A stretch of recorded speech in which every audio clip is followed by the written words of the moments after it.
direta e pôde fazer a recuperação dele. Então, todo aquele que se arrepende é o primeiro passo, né? Ele mobiliza forças para ser ajudado, né? Agora a gente vai começar aqui espíritos assim que erraram, né? E que não demonstram ainda o arrependimento, eles estão endurecidos. Vai ser muito parecido com quem participa aí de reunião mediúnica, vai lembrar bem aí de alguns casos aí que a gente encontra, dialoga, né, nas nossas reuniões mediúnicas. Então, capítulo 7, Espíritos endurecidos. Lapomerá, castigo pela luz. Olha como que é a situação que eles se encontram, castigo pela luz. É que geralmente esses espíritos ficam muito tempo em lugares trevosos, né? E a luz para eles pode parecer um castigo quando eles são socorridos, né? Tem que ser feito o socorro de uma forma programada, né? Porque a luz para eles é como uma pessoa que fica muito tempo no escuro, né? Até ele acostumar com a luz, vai um tempinho aí. E também a luz, conforme você vai tendo conhecimento, né? A luz espiritual, né? Conforme você vai tendo conhecimento, você vai tendo precisão das falhas que você cometeu. Um primeiro passo é a pessoa se sentir bem difícil, né? De assumir, né?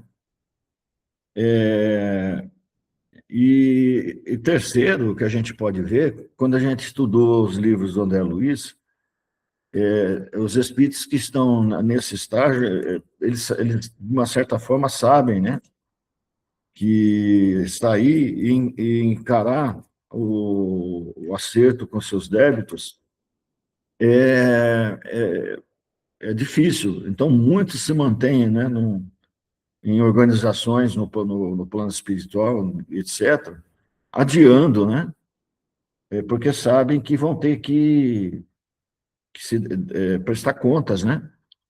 Então, são várias essas formas aí que a gente encontra, né? Que mobilizam esses espíritos endurecidos. Então, vamos ver esse caso aí, castigo pela luz.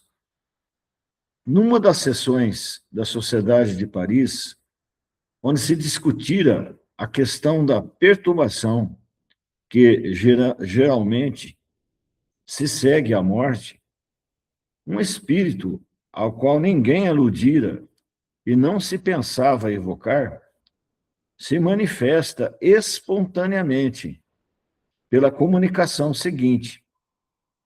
Embora não fosse assinada, nela se reconheceu sem dificuldade um grande criminoso que a justiça humana vinha de alcançar. Então, ele não se identificou, né? Não deu, não tinha sido evocado, ele, entre aspas, apareceu lá na reunião, né? Mas, assim, pelos traços, pelo que ele falou, né? O pessoal identificou aí com um criminoso que a justiça humana lidou para alcançar e não conseguiu. Então, ele não respondeu a nenhum crime enquanto ele estava vivo. É o que a gente está deduzindo aqui. Continuando. Que falais de perturbação? Porque essas vãs palavras, sois sonhadores e utopistas, ignorais perfeitamente as coisas com as quais pretendeis vos ocupar. Não, senhores, a perturbação não existe, salvo, talvez, nos vossos cérebros. Estou tão francamente morto quanto possível e vejo claro em mim, ao redor de mim, por toda parte. A vida é uma lúgubre comédia. Desastrados aqueles que se demitem da cena antes da queda da cortina. A morte é um terror, um castigo, um desejo, segundo a fraqueza ou a força daqueles que a temem, a desafiam ou imploram-na. Para todos, ela é uma amarga zombaria. Então, pelo que a gente está vendo, aquilo que ele está falando, muitos sonham, muitos buscam, né, os suicidas, mas que ela é uma zombaria, né, porque as pessoas que estão desesperadas não encontram lenitivo na morte, né? Muito pelo contrário, muitas vão encontrar aí sofrimentos, né? Então, para todos, ela é uma amarga zombaria. Então, ele está dizendo assim que as pessoas que estão no sofrimento não encontram, né? Não encontram paz. A luz me ofusca e penetra, como uma flecha aguçada, a sutileza de meu ser. Está bem em negrito aqui no livro, né? Castigou-se-me pelas trevas da prisão e acreditou-se castigar-me pelas trevas do túmulo, ou aquelas sonhadas pelas superstições católicas. Então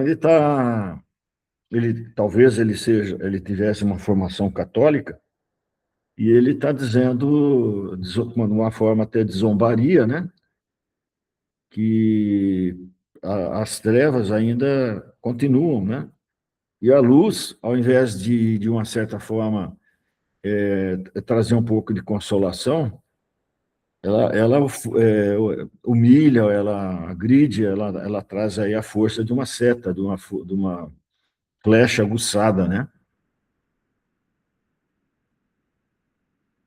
Castigou-se-me pelas trevas da prisão e acreditou-se castigar-me pelas trevas do túmulo, ou aquelas sonhadas pelas superstições católicas, sonhadas, né? Então ele vai percebendo aqui que aqueles castigos, né, que a gente encontra principalmente nos ensinamentos da igreja da Idade Média, né, com Dante, e os castigos lá das almas e tal, né? Isso aí era uma grande comédia, né? Na opinião dele, né?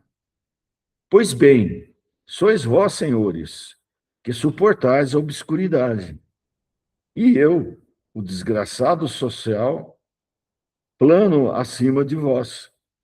Eu quero permanecer eu, forte pelo pensamento, desdenho as divertências que ressoam ao meu redor. Vejo claro, um crime é uma palavra. O crime existe por toda parte. Quando, quando é executado por massas de homens, ele é glorificado. No particular, é um maldito. Isso é um absurdo. Não quero ser lamentado. Não peço nada. Basta-me e saberei muito lutar contra essa odiosa luz. Aquele que ontem era um homem. Ele se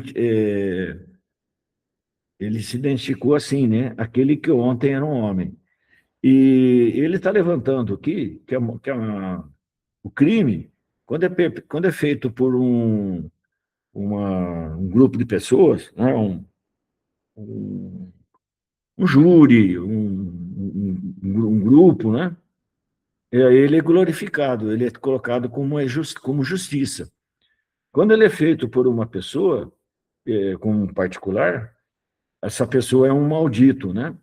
Então, ele está colocando que isso é um absurdo. No entendimento dele, as duas formas de crime, ela tem o mesmo peso. Gente, eu estou lendo aqui, se alguém quiser colocar algum outro apontamento, fiquem à vontade, é só é só continuar, né? Então, a gente percebe que realmente é um espírito bem endurecido, né? Aí, continuando aqui, ó. Tendo essa comunicação sido analisada na sessão seguinte, reconheceu-se no cinismo mesmo da linguagem um sério ensinamento e viu-se, na situação desse infeliz, uma nova fase do castigo que espera o culpado. Com efeito, ao passo que uns são mergulhados nas trevas ou num isolamento absoluto, outros, outros suportam durante longos anos as angústias de sua última hora. Ou se crê ainda nesse mundo, a luz brilha para este, seu espírito goza a plenitude de suas faculdades, sabe perfeitamente que está morto e não se lamenta de nada, não se pede nenhuma assistência e afronta ainda as leis divinas e humanas. É, pois, que escaparia a, é, pois, que escaparia a punição? Não, mas é que a justiça de Deus se cumpre de todas as formas, e o que faz a alegria de uns para outros é um tormento. Essa, essa luz faz o seu suplício, contra a qual se obstina. E apesar de seu orgulho, confesso quando disse: eu me basto e saberei muito lutar contra essa odiosa luz. E nessa outra frase, a luz me ofusca e penetra como uma flecha aguçada, a sutileza do meu ser. Essas palavras, flecha aguçada, perdão, essas palavras, flecha aguçada, a sutileza do meu ser, são características. Ele reconhece que seu corpo é fluídico e penetrável à luz, da qual não pode escapar. E essa luz o trespassa como uma flecha aguçada. Então, Kardec está colocando aqui que essa categoria de espíritos, né, sofre duplamente, né? Porque está numa nova situação, sabe que está nessa nova situação e sofre, né, a continuidade das coisas, dos crimes que cometeu, né? Então, é uma situação aí de bastante tormento, né? Esse espírito está colocado entre os endurecidos, porque demorou muito tempo para manifestar o menor arrependimento. É um exemplo dessa verdade, de que o progresso moral nem sempre segue o progresso intelectual.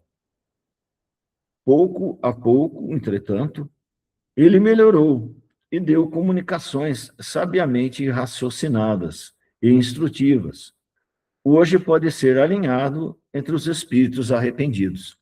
Então, no primeiro contato que eles tiveram com esse espírito, ele se colocou assim como avesso a qualquer possibilidade de diálogo, né? Ele estava se sentindo sofredor, sim, mas assim colocava-se numa posição de não de arrependimento, mas de luta contrária, né? E aqui o Kardec coloca ainda que a gente percebe que às vezes o espírito tem conhecimento, tem conhecimento intelectual, que nem esse caso aqui, mas que não ajuda nada, né? Pelo contrário, né? O conhecimento intelectual ainda bloqueia, né, as primeiras tratativas, torna aí um, o, o socorro a ele muito mais difícil, né? Porque ele encontra na sua forma de raciocinar mais argumentos ainda que deixam ele demorando, né, nesse sofrimento. Só que quando um espírito é tirado, né, de lugares de sofrimento, só dele vir na reunião, de receber fluidos, de receber um ambiente de paz, né, ele vai encontrando ajuda, né?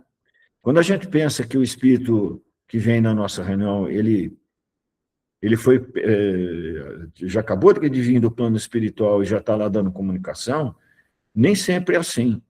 Em alguns casos, os espíritos vêm, ficam tomando banho de energia, de fluidos, né? São trazidos nas palestras, nos cursos, etc., para ir aproximando, né? E depois é que eles estão, vamos dizer assim, mais preparados, é que eles vão dando comunicações, né? Porque é muito difícil. Geralmente são espíritos que estão numa condição assim, bastante difícil. Imagina a gente, um suicida, por exemplo, né?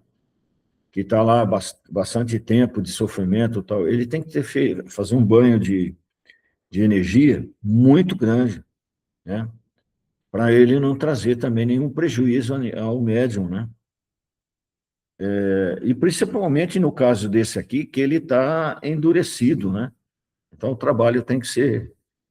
E aqui, então, o Kardec fala aqui, né, que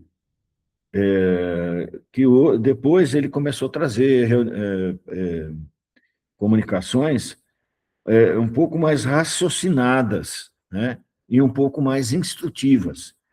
Hoje, né, depois de então, passado um tempo, ele pode ser alinhado entre os arrependidos. Então, olha o trabalho que foi sendo feito com ele, né? Não é muito difícil da gente encontrar nas nossas reuniões mediúnicas também, né? Espíritos aí que numa primeira sessão, no primeiro contato, eles não demonstram arrependimento, né? Eles precisam aí de 2, 3, 4 reuniões até que aceitem, né? Ser levados aí pela equipe espiritual que ajuda, né? Alguém gostaria de fazer algum comentário, de fazer alguma colocação?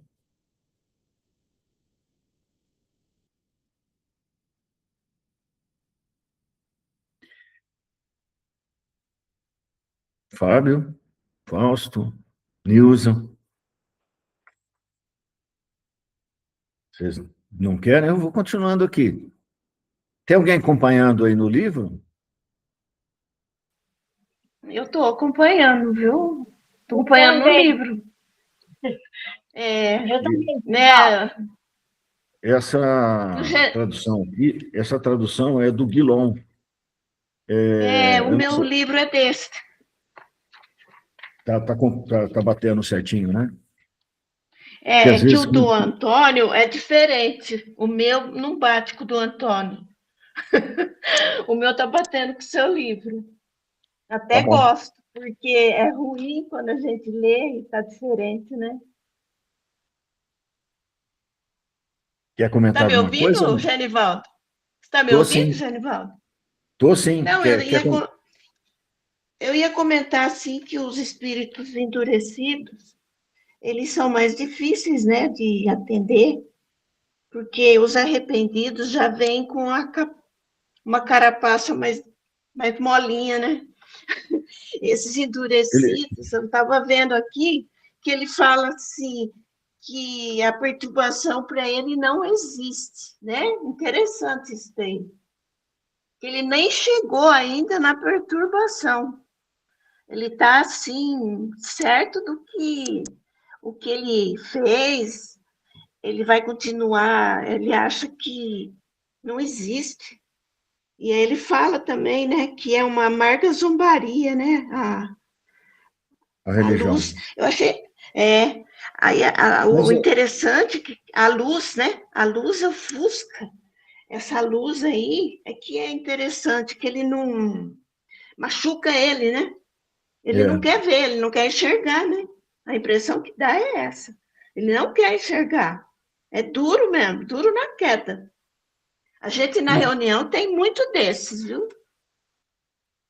Então, mas a gente vai vendo aqui, conforme ele vai falando, que ele se coloca como durão, né? Que,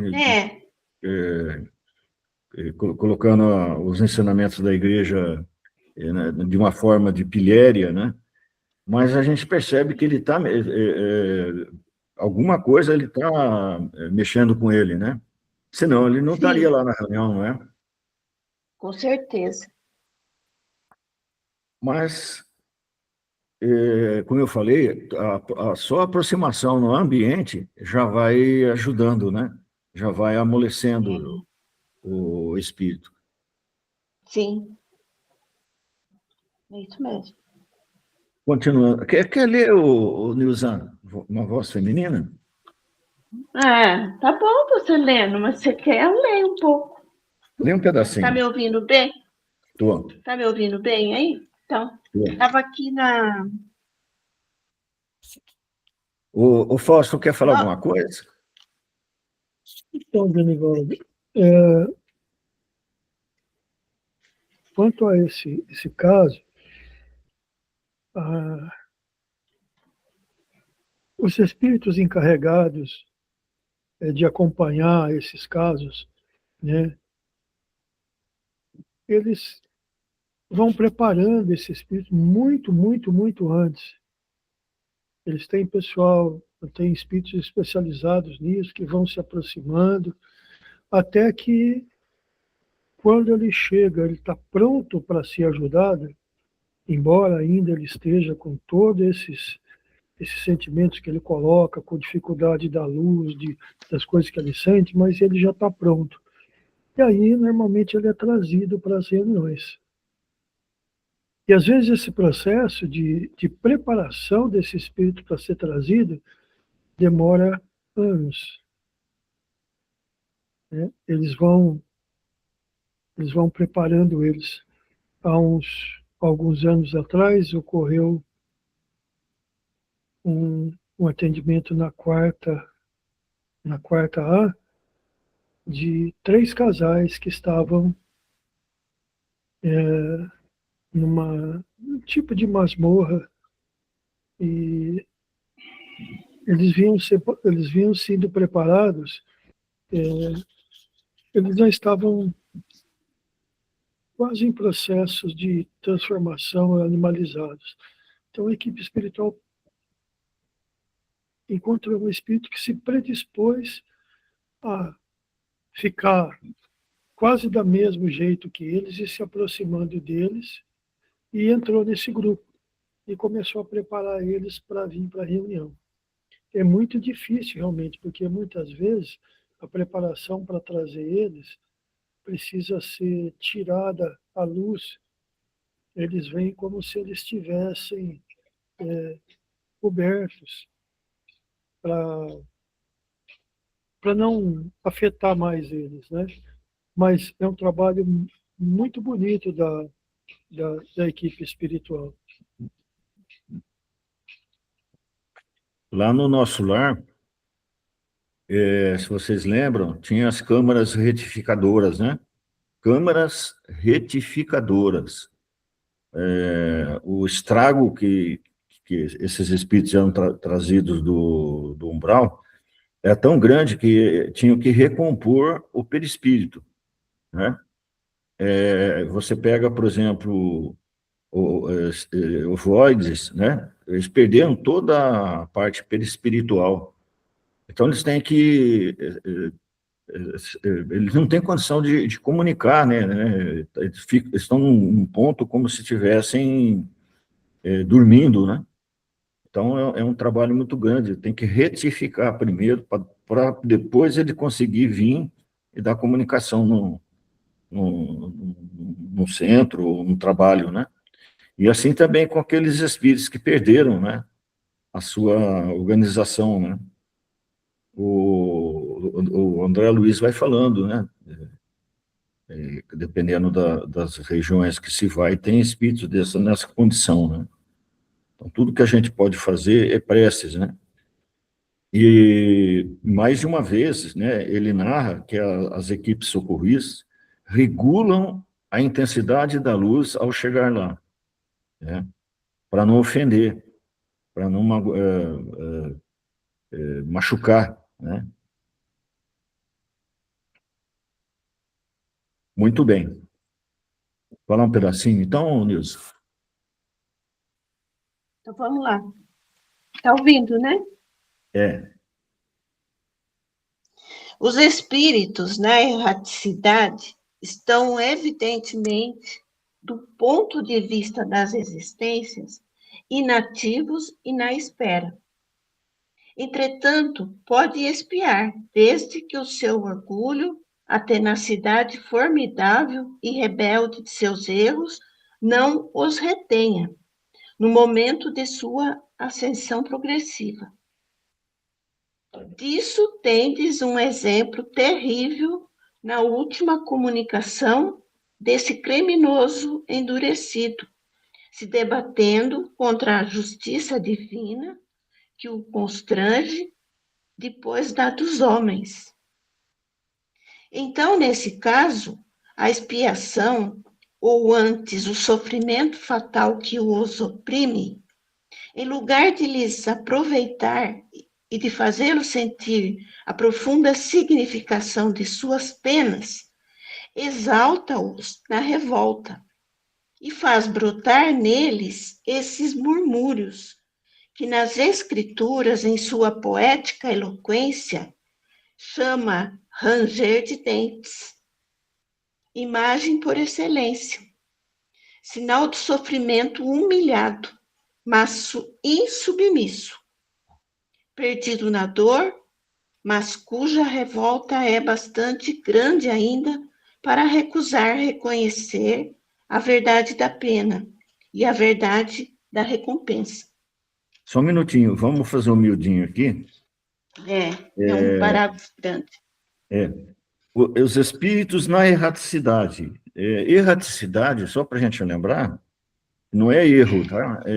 Conforme a ideia da palavra pode dar. Erraticidade é aqueles espíritos que ainda precisam reencarnar, ainda têm expiações e provas a cumprir, e estão aguardando um momento para fazer isso. Mas os espíritos na erraticidade, mesmo assim, têm condições de, mesmo não encarnados, eles têm condição de evoluir. Tá? Ou seja, enquanto eles estão na espera, eles podem fazer a lembrança das suas encarnações passadas, aonde que erraram, né? E preparando o pensamento para o reencontro, que o espírito pensando, ele gera energia, ele gera força, né? Então, ele pensando contra os inimigos dele, ele está gerando energia deletéria. E se ele puder e quiser, ele pode já, no plano espiritual, ir fazendo o trabalho mental, né, de perdão e auto-perdão, enquanto ele está isso. E podem espiar, né, desde que o seu orgulho, a sua rebeldia, a tenacidade não os retenha, porque geralmente é o que acontece? O espírito fica lá, remoendo tudo o que aconteceu, né? A pessoa com quem ele errou, etc., ou fica preso na ideia, né, do acontecimento, e não avança, fica ali, sofrendo, né, e fica retido ali, às vezes, até 200 anos naquela situação, né? Mesmo que ele tenha, porventura, razão. A gente recebe muitos espíritos aí que foram escravizados. Claro que eles têm razão, né, em revolta. Claro que eles têm razão em estar sofrendo, né? Eles passaram por situações aí difíceis. Mas isso não vai trazer alívio, né? Mesmo eles tendo razão, mesmo eles tendo sido vítimas, ficar passando a amargura disso, ficar no pé, ficar cobrando os seus senhores, não vai ajudar, né? Então, eles precisam ser esclarecidos, né?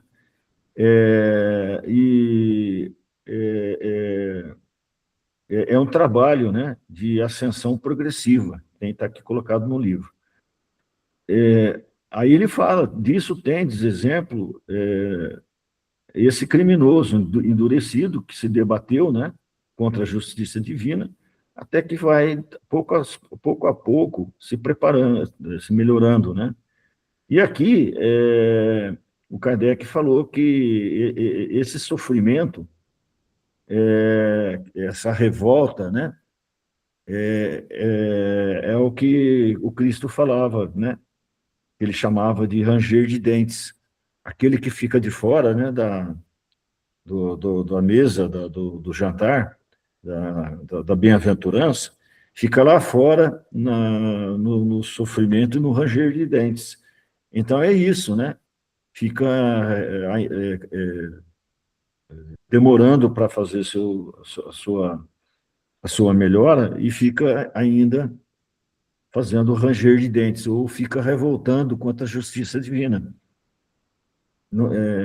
Deus é justo. Muitas vezes quem fez os erros foi nós mesmos, né? E outra coisa, geralmente a gente fica cobrando aquela encarnação ou aquele ponto, né? E aí não tem ideia de que nós mesmos fizemos coisas do tipo. Então, por exemplo, um escravo, né, que está revoltado com o seu patrão e tal, né? Quando ele é trazido na reunião, é possível, né, quebrar um pouquinho aquela ideia, pensamento dele e faz uma visão de 180 graus. Aí ele consegue ver que teve outras encarnações que ele também fez isso. Deus não é injusto. Ele passou por isso porque ele também fez outras pessoas passarem na mesma situação, né? Então, quando ele quebra essa posição de vítima, é que ele consegue, finalmente, né, abrir espaço para o seu perdão e auto-perdão, né? Então, são painéis, né, que o plano espiritual projeta. Por isso que é importante as pessoas que estão numa reunião de desobsessão ficarem o tempo inteiro em preces, né? Porque esses fluidos são necessários para o plano espiritual prepararem aí os painéis, né? E fazendo o esclarecimento aí que vai permitir o resgate aí de espíritos que estão aí 200 anos presos, né? Quer continuar, por favor? Interessante, viu, Janival? Porque ranger de dentes, para mim, sempre me veio na Bíblia, nas Escrituras, como um lugar que a gente ia penar, ouvir prantos e ranger de dentes. Agora você explicou de uma forma bem, bem interessante, que a gente ia ter que ficar ali com aquele sofrimento humilhado, segurando os dentes, né? Mais ou menos isso. Achei interessante. É uma figura que os judeus, quando eles passam por momentos assim de sofrimento, eles se cobrem de cinzas, né? Muitos, quando é uma coisa que fere as leis, eles rasgam as roupas, cobrem-se de cinzas, batem no peito, né? E rangem os dentes. Então, é uma posição assim, de sofrimento e de revolta, né? Levada ao extremo, né? Então, vez por outra, nós podemos passar aí por situações na nossa vida que a gente pode experimentar um sofrimento assim, né? Agora, imagina que é você ficar no plano espiritual, na erraticidade, arrastando todos os dias, todos os momentos, né? Uma situação aflitiva dessa. Uma pessoa que morreu no tronco, por exemplo, ficar sentindo as dores, né, do látigo, etc., por 100 anos, né, 200 anos, conforme eu estou falando, né? É uma situação extremamente aflitiva. Precisa quebrar a ideia pensamento, né? Isso. Mas se a pessoa não se permitir, não consegue, né? Isso. Então, vamos lá. Os grandes erros, frequentemente, e mesmo quase sempre, continuam no mundo dos espíritos. Do mesmo modo, as grandes consciências criminosas. É assim, eu não pretensi o ponto. Do mesmo modo, as grandes consciências criminosas. Ser ele, apesar de tudo, e se pavonear diante do infinito, parece aquela cegueira do homem que contempla as estrelas, que as toma por arabesco de um teto, tal como acreditavam os gauleses do tempo de Alexandre. Só um minutinho aí, aqui, ó. É, se a pessoa, o espírito, né, se pavonear da sua posição, geralmente o que eles fazem? Esses grandes senhores aí da igreja, ou de inquisições, etc., o que eles fazem? Eles vão para o plano espiritual com a convicção de que eles estavam certos no que faziam. E tentam organizar no plano espiritual ordens, né, e organizações hierárquicas onde eles continuam fazendo aquilo que eles faziam, né? É uma cegueira, né? E esses vão dar muito mais trabalho do que os que são mais humildes, vamos falar assim, né? Mais fáceis de tratar, né? E aqui que eles falaram da cegueira, né? É que os gauleses e os gregos, eles tratavam as estrelas como, não como mundos, né? Exuberantes de vida, de espírito, de espiritualidade. Eles colocavam como arabescos, né? Ou como desenhos aí, de forma muito de acordo com aquilo que eles queriam acreditar, né? Então, diante do cosmos, diante da imensidão, né? A justiça divina, ela é grandiosa, né? Ela não se limita aí aos nossos arabescos, né? Aos nossos rascunhos, nossos rabiscos, né? Pode continuar. Há o infinito moral. Miserável, ínfimo é aquele que, sob o pretexto de continuar as lutas e as fanfarrices abjetas da terra, não vê mais longe, no outro mundo que este. Para aquele, a cegueira, o desprezo dos outros, a egoísta e mesquinha personalidade e a detenção do progresso. Não é senão muito verdadeiro, ó homens, que há um acordo secreto entre a imortalidade de um nome para deixar na terra e a imortalidade que conservam realmente os espíritos em suas provas sucessivas. Lamennais. Lamennais foi um espírito Lamennais. da, da, da Legião Espíritos da Verdade, né?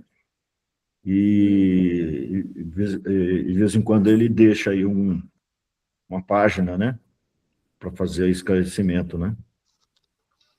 Agora, imagina vocês, o pessoal que viaja lá para o Egito vai ver as múmias, né, que estão lá, sarcófagos. Imagina esses espíritos, né, que se prepararam para ficar naquela posição, na posição de donos, né, de poderosos, de muito ouro, etc., etc., guardando inclusive o corpo para voltar no futuro, né? Quanto trabalho não deve dar um espírito desse aí, né? Porque ele vai ficar lá, vai ficar imantado naquele lugar, né? E quanto as pessoas que foram lá, que abriram os sarcófagos, etc., não encontraram de objeção, né? De revolta, espíritos aí milenares que estavam presos lá, né? Devem ter ficado muito bravos, né? Com essas pessoas aí, com esses cientistas, está mexendo, está manipulando, né? Por isso que a gente tem que ter, nós espíritas, né, precisamos ter bastante discernimento, né? O pessoal aí que faz cursos aí na área médica, que vão manipular cadáveres, por exemplo, né, secar cadáveres, cada vez que for, fazer preces, né? Porque às vezes o espírito ainda está preocupado, né? Está revoltado. Sim. Então, fazer um preparo mental, agradecer, né? Por estar fazendo um estudo científico, não entrar na brincadeira que os estudantes fazem, né? Brincadeira de gozação, etc. O espírito está ali, muitas vezes, né? Então, ter muito cuidado, né? Muito respeito, né? Sim, verdade. Alguém quer fazer Continua, algum comentário? Alguém alguém? quer fazer alguma colocação? Desculpe, Nilza, eu te interrompi. Não, eu só ia perguntar se podia ler. Mas é isso mesmo, viu, Genivaldo? O pessoal que trabalha na área médica e quem lida com o corpo, às vezes eles levam tudo na frieza e ficam dando risada, né, dentro daquele momento ali, e esquece que ali também pode estar um espírito ali do lado, né? Para quem acredita, respeita. Agora, quem às vezes não acredita na espiritualidade, vê aquilo como matéria e acabou. Geralmente tem muito medo gozador, viu? Chega lá e, olha o fígado, como é que é, os aprendizes, e aí fica mexendo com algo que não teria que ter mais respeito, né, do ser humano. Então vamos lá. É um pedacinho. Agora tem um pedacinho aqui. Precipitar um homem nas trevas ou nas ondas de luz. O resultado não é o mesmo? Num e no outro caso, não vê nada do que o cerca e se habituará mesmo mais rapidamente à sombra que a triste claridade elétrica na qual pode estar emergido. Portanto, o espírito que se comunicou na última sessão exprime bem a verdade de sua situação quando exclama: eu me livraria bem desta odiosa luz. Com efeito, essa luz é tanto mais terrível, tanto mais pavorosa, quanto o atravessa completamente e que torna visíveis e aparentes os seus mais secretos pensamentos. Aí está um dos lados mais rudes de seu castigo espiritual. Ele se encontra, por assim dizer, enterrado na casa de vidro que pedia Sócrates. E está aí ainda um ensinamento, porque o que foi a alegria e a consolação do sábio torna-se a punição infamante e contínua do mal, do criminoso, do parricida, espantado na sua própria personalidade. Muito bem. Começa aqui essa mensagem, que é do Erasto, né? Estou vendo aqui no final da página seguinte. Também um espírito da legião, da equipe dos Espíritos da Verdade, né? Então, precipitar o homem nas trevas ou nas ondas de luz, o resultado não é mesmo?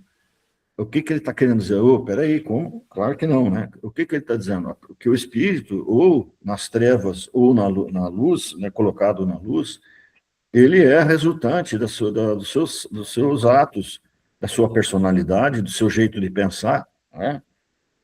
Agora, num e no outro caso, não vê nada do que o cerca. Se ele tiver fechado num determinado acontecimento, num determinado fato, realmente ele pode ser levado a qualquer lugar que ele está fixo naquilo que aconteceu com ele, né? E ele se habitua mesmo, né? Então, se ele for levado para o lado no plano espiritual e deixado num lugar ou no outro, ele está fixado no problema dele, ele não se atina. Agora, se ele for trazido num ambiente de luz, numa sessão que colocou aqui, ele começa a ser visto, né? E aí incomoda, né? Todos nós temos aí o anonimato, né? Nós temos aí coisas que ainda nos constrangem, né? De pensamentos, de coisas assim que são íntimas, né? Que nos constrangem. Quando a gente virar espírito, quando a gente virar espírito, um espírito não esconde do outro, nem por roupa, nem por títulos, nem por nada, né? É o que é, né? E aí, para quem é um espírito aí cheio de crimes, um parricida, uma pessoa aí que, através da sua profissão aí, roubou de outros, né? Aí não tem mais como ele esconder, né? E aí a luz incomoda, porque as outras pessoas começam a ver que realmente quem ele é. Então, qual é a atitude dele? Qual é ele tentar se esconder. E se escondendo aonde? Em cavernas, né? Então, aí que vem histórias muito tristes, né? De espíritos que tentam se esconder. Ou, se ele tiver conhecimento de manipulação, ele tenta manipular máscaras, né? Ou blindar aí com roupagens, etc., mas que não é ele, né? No íntimo, né? Não é ele. Então, ele postega o máximo que ele pode esse choque, né? Com que eu sou, com que o pessoal que está do lado da luz vai conseguir ver. Por isso que não é confortável, né? A gente tem que respeitar muito os espíritos que vêm na nossa sessão, porque não é confortável. Imagina você chegar e se abrir, começar a contar das coisas que você fez, num grupo que está todo mundo ouvindo, vendo, não é? Então, não em absoluto, confortável. A gente fica exposto. Então, por isso que a gente deve ter muito respeito, né? Não se deixar levar pelo pensamento de pré-julgamento, nem nada disso. Ajudar da melhor forma que a gente puder, entendendo, né? Respeitando, porque pode ser nós no futuro, né? E o espírita sonha, né? Ele morreu, ele vai para o nosso lar, né? Lá ajudar, não, eu quero ser Será que a gente está realmente na condição de ajudar? Será que a hora que a gente cair do lado de lá, a somatória de energias, né, entre o bem e o mal daquilo, tudo que a gente fez, inclusive em outras encarnações, não nos colocará muito mais na posição de quem ainda precisa ser ajudado? E aí a gente ter a humildade, né, de se aceitar assim, de ser reconhecido assim, né? Ou é a gente realmente se colocar nessa posição, ou é fugir, né? E a fuga não leva a nada de bom, né? Não é? Gostaria que vocês também colocassem opinião aí. Quando a gente morrer, vamos pensar um pouquinho. Quando a gente morrer, a gente. O nosso cantinho é a nossa referência. Eu gostaria de continuar trabalhando lá, né? Então, vamos nos preparar para que nada atrapalhe esse nosso caminho, né? Que a gente possa ser resgatado, né? E ficar lá trabalhando no cantinho, né? Não é? Não é, Nilza? A gente se prepara, né, Genival? Porque é melhor a gente se preparar aqui agora para poder arrumar um outro lugarzinho para trabalhar lá, porque Não a dá gente muito vai ter muito trabalho, né? trabalho, né, Faustinho? Lá no setor que eu vou ficar, vai precisar de garçom. Aí pode servir sopinha. Quiser ir trabalhar comigo lá, pode ir, a gente aceita. Todo tipo de serviço. Pratos na mesa. Mas Não eu tem queria fazer uma docinho, pergunta, né? Paulo. Eu queria fazer uma pergunta.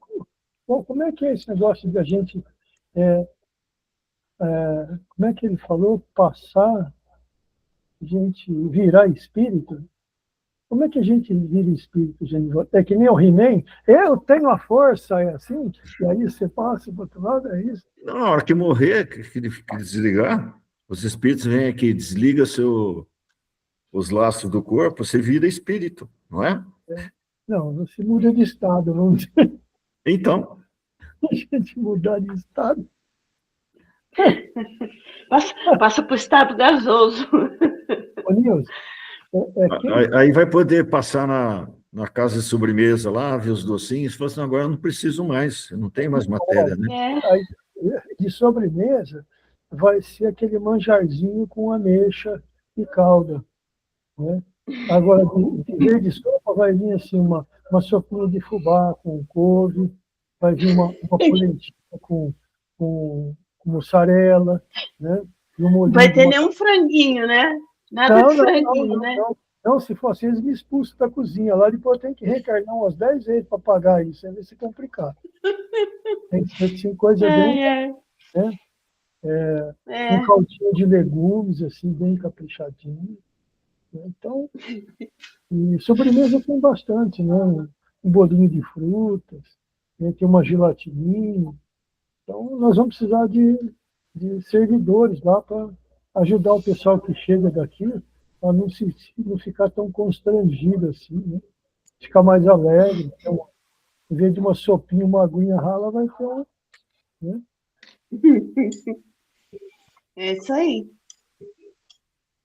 Mais um trechinho, né, Nilza? Mais um pedacinho aqui, né? Compreendeis, meus filhos, a dor e o terror que deve constranger aquele que durante uma existência sinistra, se comprazendo em combinar, a maquinar os mais tristes crimes, no fundo do seu ser, onde se refugiava como um animal selvagem em sua caverna, e que hoje acha-se caçado para esse reparo íntimo, onde se esquiva aos olhares e a investigação dos seus contemporâneos, agora a sua máscara de impassividade foi-lhe arrancada, e cada um de seus pensamentos se reflete sucessivamente em sua fronte. Olha isso. É. Agora, É, agora é muito interessante isso aqui, né? O espírito se sente caçado, né? caçado. Um animal no fundo do seu ser que se refugiava e que agora se acha caçado para esse reparo íntimo. É bem isso mesmo, né? Uhum. Não tem como postergar, né? É dado o tempo. Mesmo, como eu falei, aqueles espíritos que estão na situação de ovoides, de estados animalescos, né? Mesmo a esses, é chegada a hora, né? Por misericórdia divina, né? É buscado todos para esse confronto. É difícil. Ele vai ter que se ver, né? Vai ter que se reconhecer os seus erros, certo? Sim, mas é doloroso, mas necessário, né? Necessário. Exatamente. Estamos já a 2 minutinhos de encerrar. Alguém gostaria de fazer mais algum comentário, alguma colocação?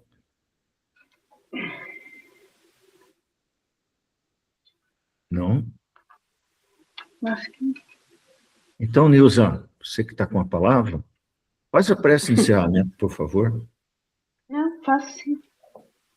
Então vamos, nesse momento de gratidão, que todos aqui estamos aprendendo sobre as cartas de Paulo, no primeiro estudo, e o céu e o inferno, trazendo muito aprendizado para a gente que trabalha no intercâmbio mediúnico, para a gente saber, é muito importante.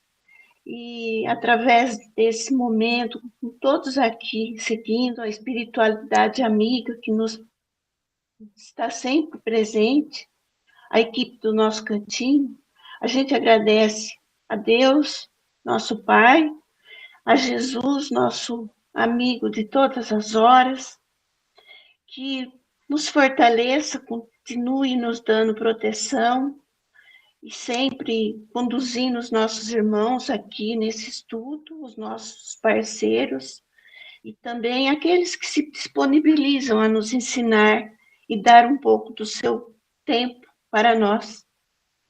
Assim, com o coração cheio de gratidão e alegria, possamos oferecer a oração de Jesus aos espíritos que necessitam de paz, de harmonia, de atendimento nos seus mais necessários benefícios. E assim vamos todos aqui elevando os melhores sentimentos junto, orando. Pai nosso que estais nos céus, santificado seja, Pai, o teu nome. Venha a nós o teu reino. Seja feita, Pai, tua vontade, assim na terra como nos céus. O nosso de cada dia nos dai hoje. E perdoa, Pai, as nossas ofensas, as nossas dívidas, assim também na mesma medida que perdoamos os nossos ofensores, nossos devedores. Não nos deixe, Pai, entregues às tentações e nos livra de todo e qualquer mal. Que assim seja. Gratidão. Gratidão, Genivaldo. Bom final de semana a todos Faustinho, vocês. Ereci, João. Boa noite. Obrigada. Janilton. Deus abençoe a todos vocês aí. Boa noite. Bom final de semana. A vaga de garçom está Obrigada. querendo... Já trabalhei de garçom também, viu? Chega lá com emprego fixo. Tá jóia. Mas será que não tem mesmo um queijinho branco com a goiabada? Adoro. Tem, esse também vai ter. Nossa, isso daí é tudo de bom. Pode ser que não tenha agora, mas depois que eu faço por lá, vai ter. Nós vamos levar um mineiro só para fazer queijo lá. Nossa. Nós vamos levar, O Antônio. O Antônio. Antônio é mineiro. nós vamos levar um Antônio lá só para ele fazer queijo. Né? Tá bom, gente. A Cláudia vai ficar responsável pelo doce de abóbora, pela goiabada, pelo doce de banana, todas essas coisas. Ela fica, o Antônio faz o queijo, a Cláudia faz os doces e a gente serve a sopa. Nós ficamos lá só dando nota, né? E depois nós vamos arrumar um que vai ter a Isso água aí. fluidificada para limpar tudo. Então, gente, Legal, tá bom. depois de gente. tanto estudo, tem umas bobagens. Viu? Boa noite, bom final de semana. Boa pessoal. noite. Boa Boa noite. noite.